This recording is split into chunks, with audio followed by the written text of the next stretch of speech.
Assalamualaikum warahmatullahi wabarakatuh. Nama lengkapnya adalah Sayyid Muhyiddin Abu Muhammad Abdul Qadir Ibn Abi Sholih Musa Zangi Dausat Al-Jailani.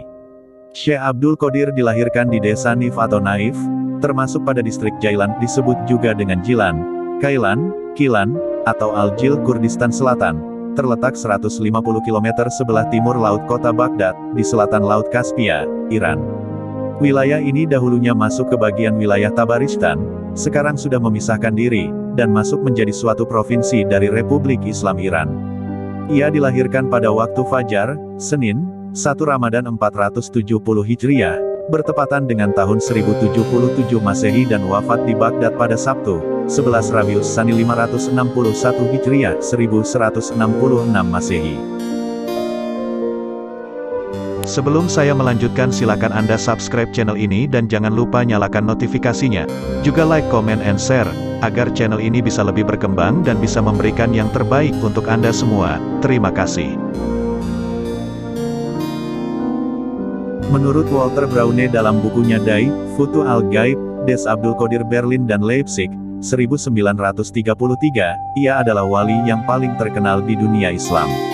Sedangkan, penulis Muslim Jerman, Mehmet Aliaini, Ungrensein del Islam, Abdul Al-Qadir Guilani, Paris, 1967, menyebut Al-Jailani sebagai orang suci terbesar di dunia Islam. Ia lahir sebagai anak yatim di mana ayahnya telah wafat sewaktu beliau masih dalam kandungan 6 bulan di tengah keluarga yang hidup sederhana dan saleh. Ayahnya, Al-Imam Sayyid Abi Sholih Musa Zangi Dausat, adalah ulama fuqaha ternama, mazhab Hambali, dan garis silsilahnya berujung pada Hasan bin Ali bin Abi Thalib, menantu Rasulullah Shallallahu Alaihi Wasallam. Sedangkan, ibunya adalah Ummul Khair Fatimah, putri Sayyid Abdullah Saumai, seorang sufi terkemuka waktu itu. Dari jalur ini, silsilahnya akan sampai pada Husain bin Ali bin Abi Thalib. Jika silsilah ini diteruskan, akan sampai kepada Nabi Ibrahim melalui kakek Nabi Shallallahu Alaihi Wasallam Abdul Muthalib. Ia termasuk keturunan Rasulullah dari jalur Siti Fatimah binti Muhammad Shallallahu Alaihi Wasallam. Karena itu, ia diberi gelar pula dengan nama Said. Namun, kebesaran Syekh Abdul Qadir Al-Jailani bukan semata-mata karena faktor nasab dan karamahnya. Ia termasuk pemuda yang cerdas, pendiam, berbudi pekerti luhur, jujur, dan berbakti kepada orang tua. Selain itu, kemasyhuran namanya karena kepandaiannya dalam menguasai berbagai ilmu pengetahuan, terutama dalam bidang agama. Ia menguasai ilmu fikih dan usyul fikih. Kendati menguasai mazhab Hanafi, ia pernah menjadi mufti mazhab Syafi'i di Baghdad. Di samping itu, ia juga dikenal sangat alim dan wara. Hal ini berkaitan dengan ajaran sufi yang dipelajarinya. Ia suka tirakat, melakukan riyadah dan mujahadah melawan hawa nafsu. Selain penguasaannya dalam bidang ilmu fikih, Syekh Abdul Qadir Al-Jailani juga dikenal sebagai peletak dasar ajaran Tarekat Qadiriyah. Al-Jailani dikenal juga sebagai orang yang memberikan spirit keagamaan bagi banyak umat. Karena itu, banyak ulama yang menjuluki Muhyiddin, penghidup agama, di depan namanya. Sebelum Syekh Abdul Qadir lahir, ayahandanya pernah bermimpi bertemu Rasulullah Shallallahu Alaihi Wasallam bersama sejumlah sahabat, para mujahidin, dan para wali. Dalam mimpi itu, Rasulullah Shallallahu Alaihi Wasallam berkata, "Wahai Abu Sholih, Allah akan memberi amanah seorang anak laki-laki, yang kelak akan mendapat pangkat tinggi dalam kewalian.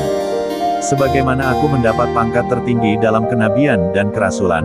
Dalam manakib itu, Syekh Abdul Qadir Jilani menceritakan kisah pengembaraannya ke pinggiran kota Baghdad. Beliau bercerita, di sekitar Muzafariyah, seorang lelaki yang tak pernah kukenal sebelumnya, membuka pintu rumahnya dan memanggilku, "Hai Abdul Qadir."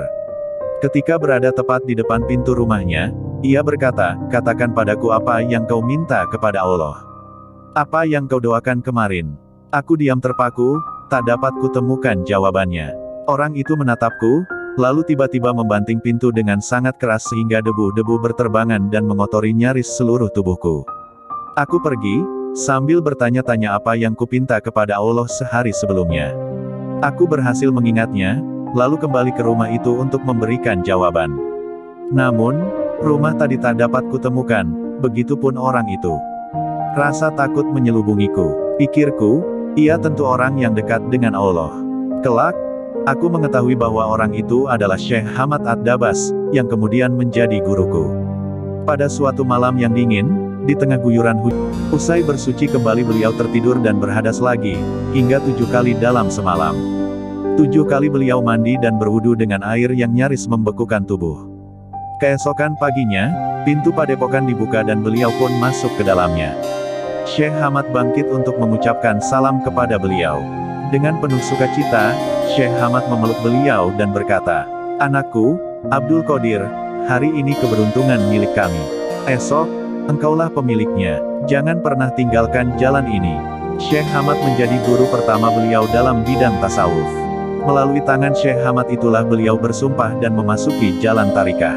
Mengenai hal ini, Syekh Abdul Qadir Al-Jailani bercerita, "Aku belajar kepada banyak guru di Baghdad. Namun, setiap kali aku tak dapat memahami sesuatu atau ingin mengetahui suatu rahasia, Syekh Hamad memberiku penjelasan. Kadangkala aku dimintanya mencari ilmu dari ulama lain, mengenai akidah, hadis, fikih dan lain-lain. Setiap kali aku pulang ke padepokan, ia selalu bertanya, 'Kemana saja kau? Selama kepergianmu, kami mendapatkan begitu banyak makanan yang sangat lezat bagi tubuh, akal, serta jiwa dan tak sedikit pun yang kami sisakan untukmu.' Di saat yang lain ia berkata, 'Demi Allah, dari mana saja kau? Adakah orang lain di sini yang lebih tahu, alim daripada engkau?' Murid-muridnya mengusikku dengan mengatakan, 'Kau adalah ahli fikih, mahir menulis dan ahli ilmu. Mengapa kau tidak keluar saja dari sini?' Syekh Hamad menegur dan menenangkan mereka. 'Sungguh memalukan. Aku bersumpah, tak ada seorang pun di antara kalian yang lebih tinggi dari tumitnya. Jika kalian kira bahwa aku iri kepadanya Syekh Abdul Qadir Jilani dan kalian mendukungku, ketahuilah bahwa aku justru akan mengujinya dan mengantarkannya kepada kesempurnaan. Ketahuilah, di alam ruhani, kedudukannya seperti batu sebesar gunung.' Syekh Abdul Qadir memahami bahwa menuntut ilmu itu diwajibkan bagi setiap muslim dan muslimah. Di waktu menimba ilmu, Syekh Abdul Qadir Al-Jailani berteman dengan 2 orang yang bisa dibilang cukup cerdas dan pandai, yaitu Ibnu Saka dan Ibnu Abi. Pertemanan itu berlanjut hingga mereka bertiga ingin mengunjungi seorang wali berpangkat Wali Al-Gouds. Rumah wali tersebut cukup jauh dari hiruk-pikuk keramaian kota. Tapi, keinginan mereka untuk bertemu sang wali tidak terhalang walau jarak yang demikian jauh, dan sudah barang tentu kunjungan mereka tak lepas dari maksud dan tujuan. Dalam perjalanan, mereka saling bertanya satu sama lain terkait tujuan dan niat masing-masing. Dengan polosnya Ibnu Abi Petik terbalik Usrun memulai pertanyaan kepada Ibnu Saka. "Hei Saka, kamu mau ngapain bertemu wali itu? Aku akan mengajukan sebuah pertanyaan yang begitu sulit, hingga ia bingung dan tidak mampu untuk menjawabnya. Aku ini kan orang cerdas, jadi, sudah sepatutnya menguji kedalaman ilmu seorang wali," jawabnya. Tak menunggu lama Ibnu Abdik Asrun pun mengatakan maksudnya. "Kalau aku ingin bertanya tentang sesuatu yang aku yakin dia tidak mampu untuk menjawabnya," tuturnya. Pada hakikat tujuan dari keduanya sama, yakni ingin menguji ketinggian ilmu dari seorang wali. Mungkin karena Syekh Abdul Qadir Al-Jailani tidak segera mengutarakan niatnya, akhirnya mereka berdua bertanya, "Qadir, kamu mau mengajukan pertanyaan seperti kami atau ada hal lain?" "Saya tidak mau bertanya apa-apa," jawabnya. Lalu mereka pun bertanya lagi, "Loh, terus kamu ini mau apa? Hanya mau mengikuti kami?" "Saya itu gak punya pertanyaan yang mau diajukan. Saya hanya ingin sowan saja dan mengharap berkah darinya. Itu saja cukup, karena orang seperti ini biasanya hanya disibukkan dengan kekasihnya yaitu Allah Subhanahu wa Ta'ala," jelas Syekh Abdul Qadir Al-Jailani. Dari dialog mereka, kita sudah bisa melihat sifat dan sikap mereka terhadap kekasih Allah Subhanahu wa Ta'ala. Kesombongan dan rendah diri manusia juga bisa diukur dengan sebuah perkataan. Kesombongan terhadap orang lain terjadi ketika kita memposisikan diri kita lebih tinggi atau lebih hebat daripada orang lain. Sementara, orang yang rendah hati tetap memposisikan dirinya sebagai penerima anugerah ilahi yang tidak sempurna dan lemah. Dia merasa memperoleh segala sesuatunya karena karunia Allah, bukan karena kegagahan dan kehebatannya. Sesampainya di kediaman Wali Al-Gouds, mereka mengetuk pintu rumahnya. Tapi, sang wali tak kunjung membuka pintu, malahan ia memperlambat jalannya. Kemudian, wali tersebut keluar dalam keadaan marah seraya bertanya, "Siapa di antara kalian yang bernama Ibnu Saka?" "Saya, wahai Syekh," Jawab Ibnu Saka. Tak banyak bicara, wali itu pun langsung menebak pertanyaan Ibnu Saka dan langsung memberikan jawabannya secara detail.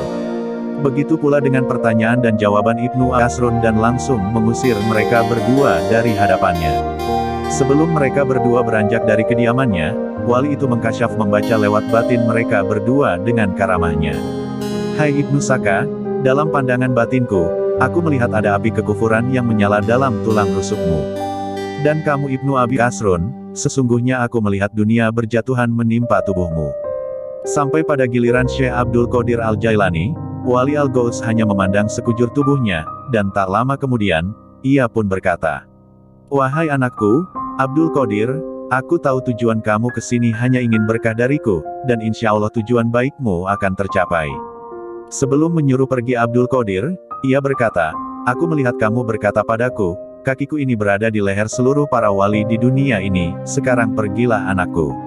Selang beberapa hari dari kejadian aneh itu, Ibnu Saka dipanggil oleh raja di negerinya, dan diperintahkan untuk pergi menemui ulama Nasrani, agar ia berdebat dengan para ulama pentolan-pentolan Nasrani. Dalam perjalanan menuju ulama Nasrani, ia bertemu dengan seorang gadis cantik keturunan Nasrani dan jatuh cinta kepadanya. Namun, hubungan cinta mereka berdua tidak direstui. Tanpa pikir panjang akhirnya dia menemui ayahnya dan menyampaikan bahwa dia sungguh mencintainya dan siap berkorban apapun. Akhirnya terbukti perkataan Wali Al-Ghaus bahwa ada api yang menyala dalam tulang rusuknya dan benar, ia telah menggadaikan agamanya dengan agama Nasrani. Sedangkan Ibnu Abi Asrun, diberi jabatan oleh raja di negerinya, untuk mengurusi harta wakaf dan sedekah dan jabatan itu datang terus-menerus dari seluruh penjuru kota tersebut. Kemudian dia sadar bahwa ini merupakan doa dari Wali Al-Ghaus. Sementara Syekh Abdul Qadir Al-Jailani mendapatkan makam tertinggi dari Allah Subhanahu wa Ta'ala berkat sikap rendah dirinya kepada seorang wali dan beliau diangkat menjadi raja dari seluruh para wali di muka bumi. Pada saat mengajar muridnya, dia pun berkata seperti apa yang dikatakan Wali Al-Ghaus, "Kakiku ini berada di atas lehernya seluruh para wali," dan perkataannya didengar oleh seluruh wali di penjuru dunia. Ada sedikit hikmah yang bisa kita ambil pelajaran dari kejadian ini, bahwa siapapun kita tidaklah pantas mengedepankan kelebihan karena di atas langit masih ada langit. Sikap rendah diri haruslah menjadi prioritas utama setiap manusia, mengingat ilmu tidak lebih diutamakan daripada akhlak. Sebagaimana perkataan Sayyid Muhammad Alwi Al-Maliki, adab lebih didahulukan daripada ilmu. Wallahu a'lam bishawab.